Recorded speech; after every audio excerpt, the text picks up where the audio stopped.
आज का विषय है लोग भजन क्यों करते हैं। भजन क्या है?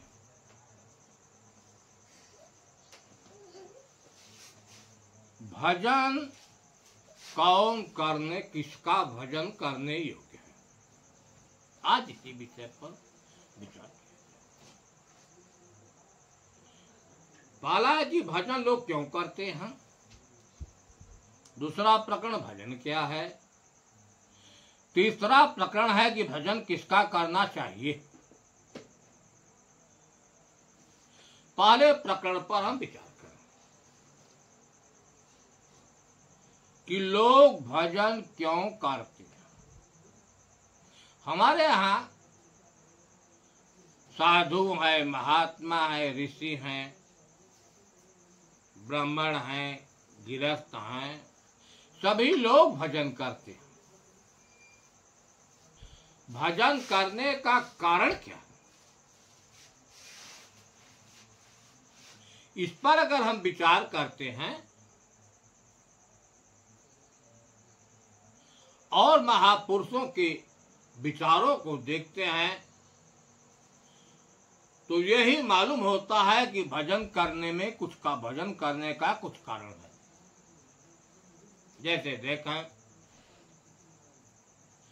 कुछ लोग धन प्राप्ति के लिए, जगह जमीन प्राप्ति के लिए भजन करते हैं। कुछ लोग पुत्र पौत्र की प्राप्ति के लिए भजन करते हैं। कुछ लोग ऐसे हैं जो भूत प्रेत से पीड़ित है, असाध्य रोग से पीड़ित है, उसकी निवृत्ति के लिए भजन लोग करते हैं। कुछ लोग ऐसे हैं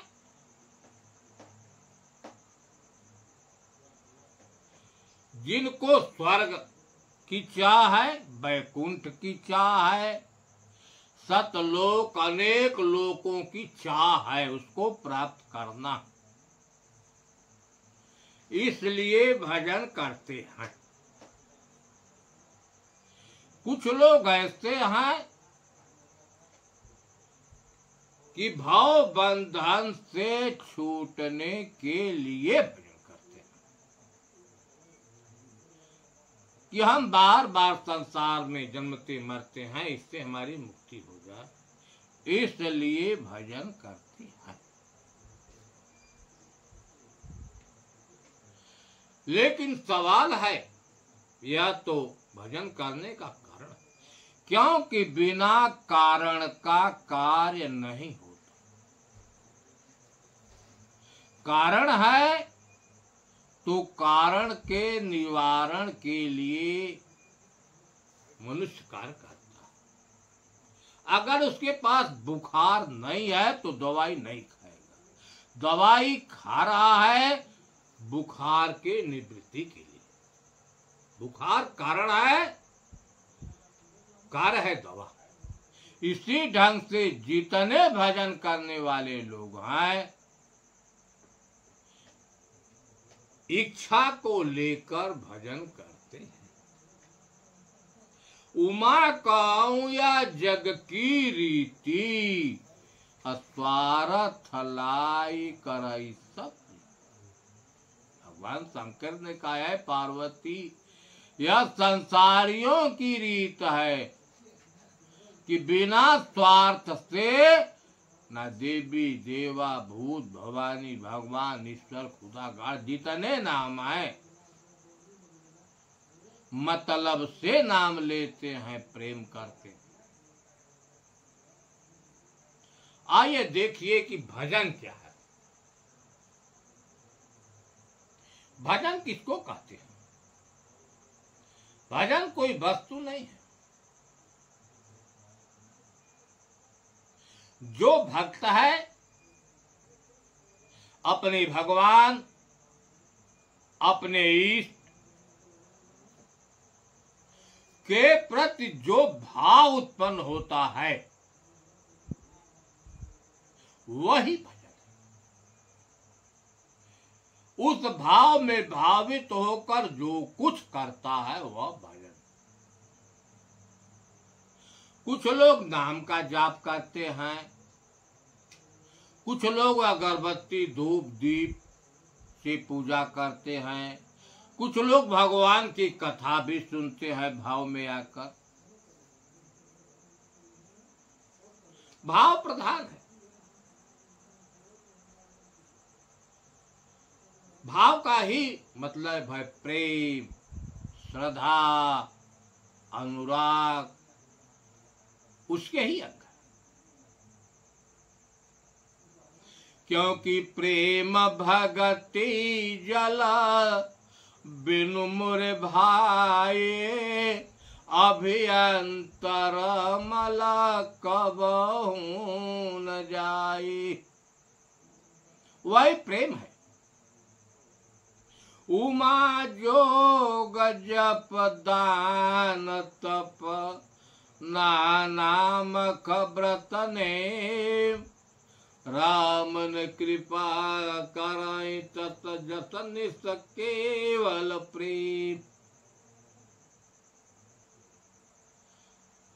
प्रेम का मतलब है भक्त और भगवान के मिलने के अंदर जो भाव है वही प्रेम। आपने देखा कुछ लोग ऐसे हैं जो देवताओं को पूजते हैं, कुछ लोग विष्णु के पुजारी हैं, कुछ लोग शंकर के पुजारी हैं, कुछ लोग शक्ति के पुजारी हैं, कुछ लोग गुरु के पुजारी हैं, कुछ लोग सूर्य के पुजारी हैं, चंद्रमा के पुजारी हैं, जो अपना इष्ट अलग अलग मानते। जैसे देखा जो भगवान के विष्णु के पुजारी हैं उनका मंत्र है ओम नमो भगवते वासुदेवाय। इस मंत्र से वह भगवान विष्णु का बैठकर जाप करते हैं। जो शिव के पुजारी हैं साधारण लोग तो ओम नमः शिवाय कहते हैं,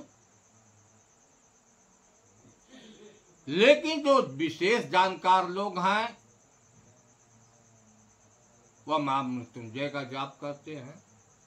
जैसे हैं ओम हाँ ओम जुम सह त्र्यंबकम यजामहे सुगंधि पुष्टि वर्धनम उर्वारुकमेव बंधनात् मृत्यु मूर्छि मामृता भू भ्रुव स्वर जंस। यह महामृत्युंजय। कुछ लोग शक्ति के पुजारी हैं, मंदिरों में जाते हैं, दुर्गा सप्तशती का पाठ करते हैं। वे लोग क्या करते हैं ओम एंग हे क्ले चामुंडै विच्चे नमः, बीज मंत्र है श्रीमद् देवी भागवत का। और कीलक क्या है ओम है क्ले चामुंडै विच्चे, ओम ग्लो हों क्ली जुंसा ज्वालय ज्वालय ज्वल ज्वल प्रज्वल प्रज्वल, ओम एहे की चामुंडै विच्चे ज्वल हंग संग लंग छट। क्या कीलक? यह देवी के उपासक लोग जो गायत्री की जाप वाले हैं, जो गायत्री माता की पूजा करने वाले हैं, वे क्या कहते हैं ओम भो ब्रुवा स्वा ता सवितुर्वरेण्यं भर्गो देवस्य धीमहि धियो यो न प्रचोदयात्। यह मंत्र। आपने देखा जिनका आकार है वह प्रकृति की ही पूजा लोग करते हैं। भगवान शंकर के मंदिर में जाते हैं, लिंग की पूजा करते हैं। भगवान राम के मंदिर में जाते हैं, पत्थर की पूजा करते हैं।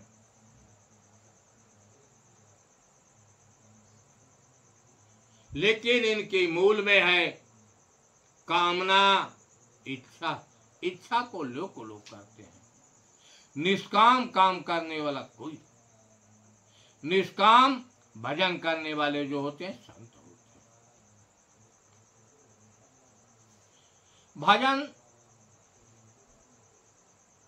शास्त्रों में 4 प्रकार से वर्णन की गई है। कबीर साहब ने कहा कि 4 प्रकार से भजन की जाती है। परा, पश्यन्ति, मध्यमा और बैखरी।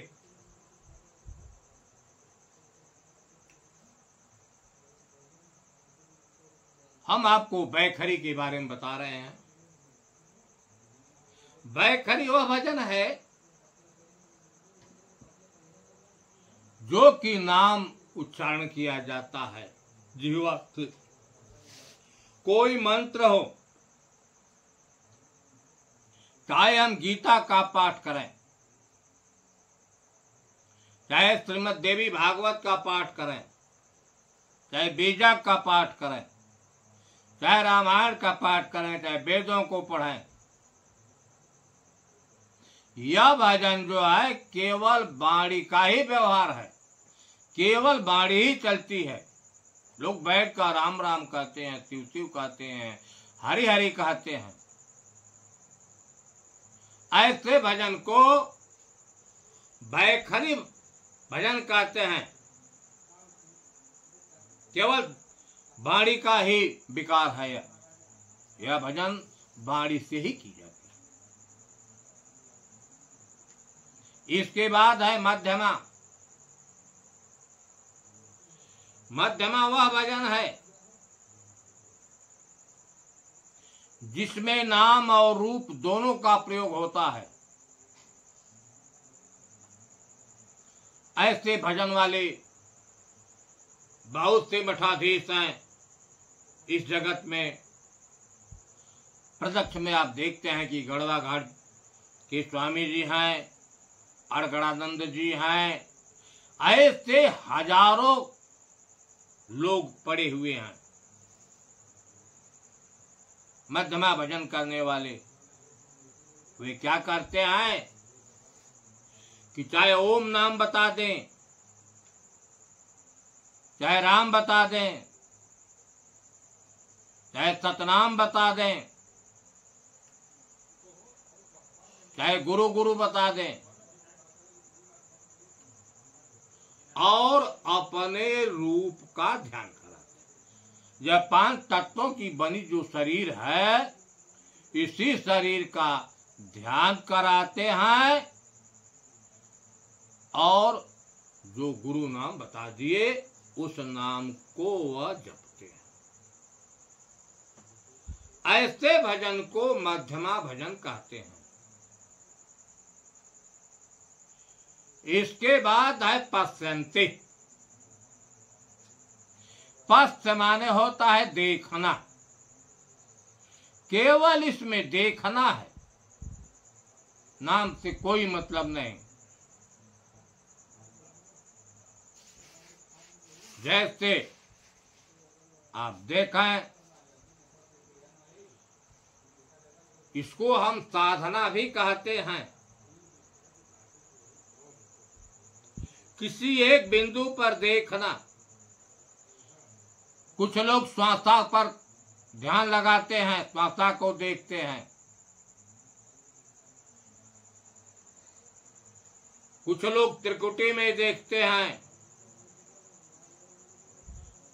कुछ लोग मूलाधार पर देखते हैं, कुछ लोग 10वें द्वार पर देखते हैं, कुछ लोग ऐसे हैं आकाश में एक एक बिंदु मानकर ध्यान करते हैं। कुछ लोग पैर के अंगूठे पर देखते हैं, बहुत सी विधियां। केवल देखना है, जैसे आप देखा श्वासा पर देखने वाले, श्वासा जो है वायु तत्व प्रधान है, प्रकृति को ही देखते हैं। जब त्रिकुटी में आप ध्यान करते हैं, देखते हैं, प्रकाश दिखाई देगा, अग्नि तत्व है। उगता सूरज दिखाई देगा, चंद्रमा दिखाई देगा, पूनम का प्रकृति है। अनहद सुनाई देगा, आकाश तत्व है। नाना प्रकार के रूप दिखाई देते हैं। यह तत्वों का ही खिलवाड़ है। इसमें जो मूल सत्ता चेतन है वह छूट गया। ऐसे भजन को हम पाश्चात्य भजन कहते हैं। इसके बाद है परा। परा का मतलब है जो है प्रकृति से परे है, जिसमें न कोई नाम जपना है, न रूप देखना है, न त्रिकुटी में झांकना है, न 10वें द्वार पर झांकना है। कोई क्रिया है ही नहीं। इसलिए इस भजन को परा कहा गया, परा विद्या। जिस ज्ञान से मनुष्य भाव बंधन से छूट जाता है, इसी को आत्म ज्ञान कहा गया, ब्रह्म ज्ञान। राम तत्व, हरि, चेतन, क्षेत्रज्ञ, सत्पुरुष, आदि नाम, आदि पुरुष, अनेक नामों से, क्योंकि यह 5 तत्वों का जो बना शरीर है, उसी शरीर में वह है। उसी की चेतना शक्ति से यह चैतन्य होती, वह इंद्रियों का विषय नहीं है। इंद्रियां उसको नहीं देख पाती, उसकी अनुभूति होती है, वह साक्षी है। तमाम संतों ने कहा, जैसे मीरा जी ने कहा है किसकी भजन करनी चाहिए, तो उन्होंने कहा कि भजो मन चरण कमलाय विनाशी, जेताई दीक्ष धरणी गगन बिच, तेताई उठ जासी। उन्होंने कहा है मन, भजने वाला तो यही मन है जो अविनाशी है, जिसका कभी नाश नहीं होता, उसको याद। हम आंखों से जो कुछ दिख रहे हैं, चाहे वेद हो, शास्त्र हो, पुराण हो, यह शरीर हमारी है, एक दिन सब मिट्टी में विलीन हो जाएंगे। चाहे मंदिर हो, चाहे मस्जिद हो, चाहे गुरुद्वारा, कुछ दिनों के बाद वह मिट्टी में विलीन हो जाएगा। वह है माया। लेकिन एक तत्व है चेतन, जिसका कभी भी नाश नहीं होता, वह हर घट में है। विनाश होता है तो घट का परिवर्तन होता है, तो घट खराब हो गया, इस घट से निकलकर बाहर हो जाएगा। शरीर खराब हो गई तो शरीर से बाहर हो जाएगा, लेकिन उसका नाश नहीं होता। शरीर मिली फिर शरीर में आ जाएगा। वही एक सत्ता है, वही अविनाशी है, वही राम तत्व है।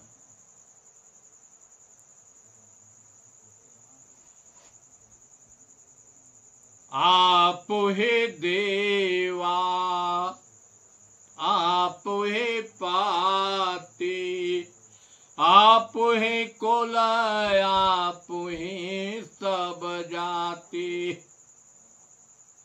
देवताओं में वही परमात्मा तत्व है।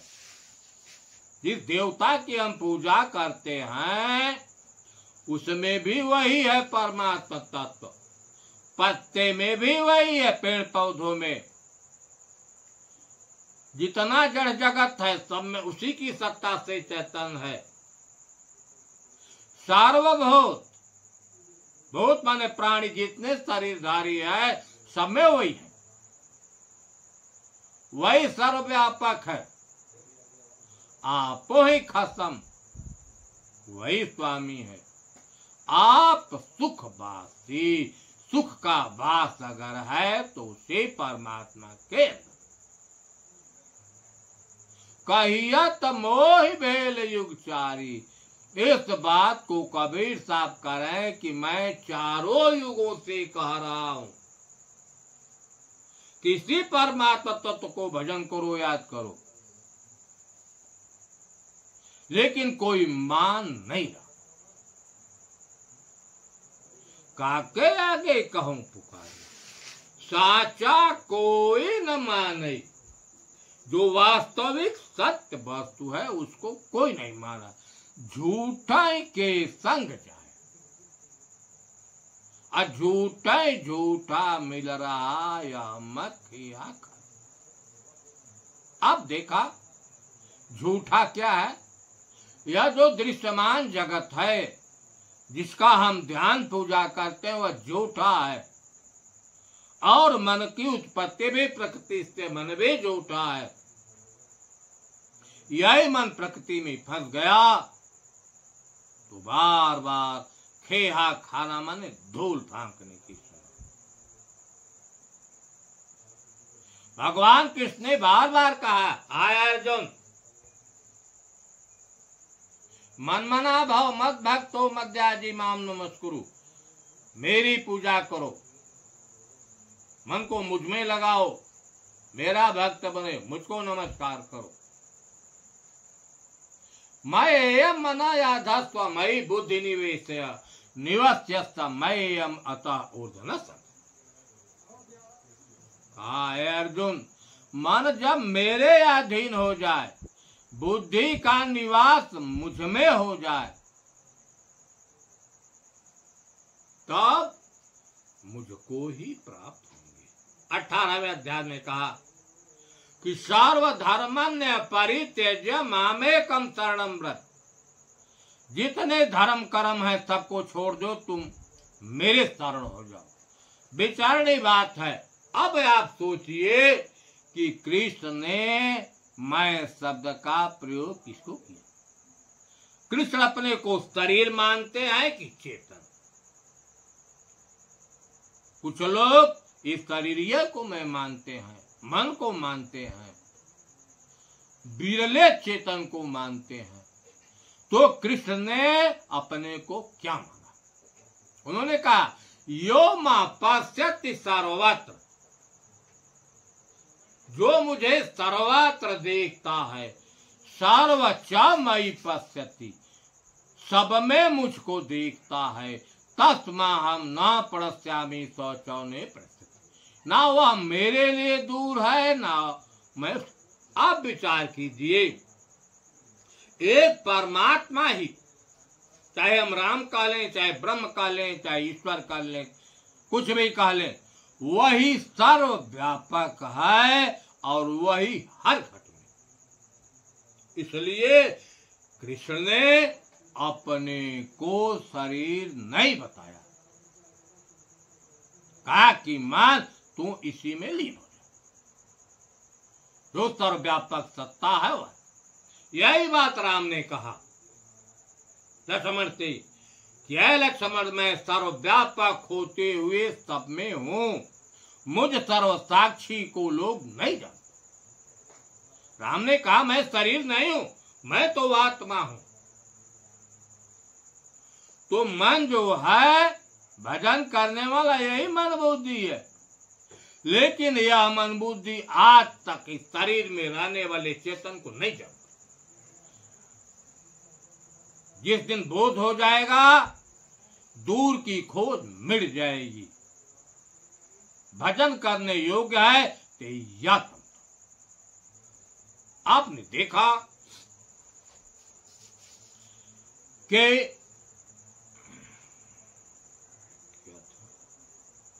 परा विद्या, परा विद्या में कोई कर्म नहीं है, भजन से कोई मतलब, केवल रहने, न जप करना है, न तप करना है, न पूजा करना है, पाठ कुछ नहीं करना है, केवल रहना है। क्योंकि जितने हम कर्म करेंगे कर्मों का परिणाम बन जाएगा। हम जन्म मरण के फंदम से नहीं छूट सकते, भले स्वर्ग वैकुंठ मिल जाए नेक कर्मों से, लेकिन जन्म मरण नहीं छूट सकता। जब निष्कर्मी होंगे तब छूटेगा। क्या करना है? गीता में भगवान कृष्ण ने बड़ा सरल भाव से कहा कि निर्मान मोहा जित संग दोषा। पहले हम आप मान बड़ाई से दूर हो जाएं, हमारे संग जितने दोस्त हैं उसको जीतें। दोस्त क्या है? हर आदमी के पास विकार हैं, काम है, क्रोध है, लोभ है, मोह है, मद है, मत्ता, ईर्ष्या, द्वेष, अहंकार, ये दोस्त है। इनको जीते। अध्यात्म नित्या, अध्यात्म नित्य स्थिति। अध्यात्म क्या है? एक सत्ता इस शरीर में है। अध्य माने अध्ययन करने वाला, आत्म का मतलब है जिसमें तम नहीं है वह प्रकाश है। अर्थात इस शरीर में रहकर जो सबको देखने वाला है, अंतःकरण और समेत सारे शरीर को और प्रकाशित करने वाला है। इसलिए उस परम तत्व को अध्यात्म नाम से जाना जाता है। उसी को आत्म नाम से भी कहते हैं, परमात्म नाम से ब्रह्म। उसमें नित्य स्थिति, वे निवृत्ति कामा। हमारे अंदर जो नाना प्रकार की कामनाएं हैं, कामना तीन होती है, सुत, वित्त और लोक। इनकी चाह न हो। द्वंद्व विमुक्तो, जो सुख दुख द्वंद्व है उनसे मुक्त। गच्छन्ति यमूढ़ा वयम ततम। यमूढ़ा माने ज्ञानी जो है शाश्वत पद को प्राप्त। आपने देखा अगर भजन करने योग्य है, एक चाहे उसी को वातम का लें, चाहे ब्रह्म का लें, चाहे राम का लें, चाहे हरि का लें, चाहे सतगुरु का लें, चाहे क्षेत्र का लें, मन को उसी में लगा दीजिए। उसके लक्षण है, इस शरीर में जागृत रूपी जीव है, जागृत रूपी आत्मा, चाहे आत्मा का लें चाहे जीव, वह कभी सोता नहीं। वह जागृत अवस्था का साक्षी है, स्वप्न अवस्था का साक्षी है और सुषुप्ति अवस्था का साक्षी। तीनों अवस्थाओं का वह साक्षी हमेशा जागृत है। इस शरीर में वह साक्षी रूप से है। अंतःकरण और इंद्रियों में जो गति उसको जानने वाला है। वह एक रस रहने वाला है, उसमें रंच मात्र परिवर्तन नहीं होता। और प्रकृति में रहते हुए भी प्रकृति पर है। ऐसे परमात्म तत्व का भजन करना चाहिए। एक ही भजन हम आत्म तत्व के लक्षण के बारे में बता रहे हैं कि आत्म न सोच्छाम स्थूलम न होए, आवागमन से परे है वह सोई। आदि नयंतम अनंतम त होई, वही सर्वव्यापक है घट घट में सोई। उनसे है स्थित दुनियाए सारे, वे हैं सभी में न कोई नियारी। बंधन या बंधन से सबसे परे हैं, विषय विकारों से सबसे खरे हैं। गुणातीत होकर गुणों का जनैया, सारे गुणों को प्रकाशित करैया, सुख और दुख से सदा रहते दूरे, सबका जनैया जगत भर पूरी। आत्म वही है परमात्म वही है, वही सर्वव्यापक है सब में वही है। कहते कबीरा कि तुम भी वही हो, काहे को भूल कर भरम में फंसे हो। आपने देखा जो ऐसा आत्म तत्व है, परमात्म तत्व है, ब्रह्म है, राम है, वह आपके घट में है, खोजना नहीं। केवल गुरु की कृपा से जानकर उसमें मन को लगा दे, जीवन सार्थक। क्योंकि जहां आशा वही भाषा होता है। आपकी जहां आस्था होगी वही आपका मन जाएगा। प्रकृति में जहां आस्था बनी तो प्रकृति में चले जाएंगे, परमात्मा में आस्था बनी तो परमात्मा में चले जाएंगे। इसलिए भजन करने योग्य है तो एक परमात्मा तत्व जो हर घट में व्याप्त। साहे बंदगी, साहे बंदगी, साहे बंदगी।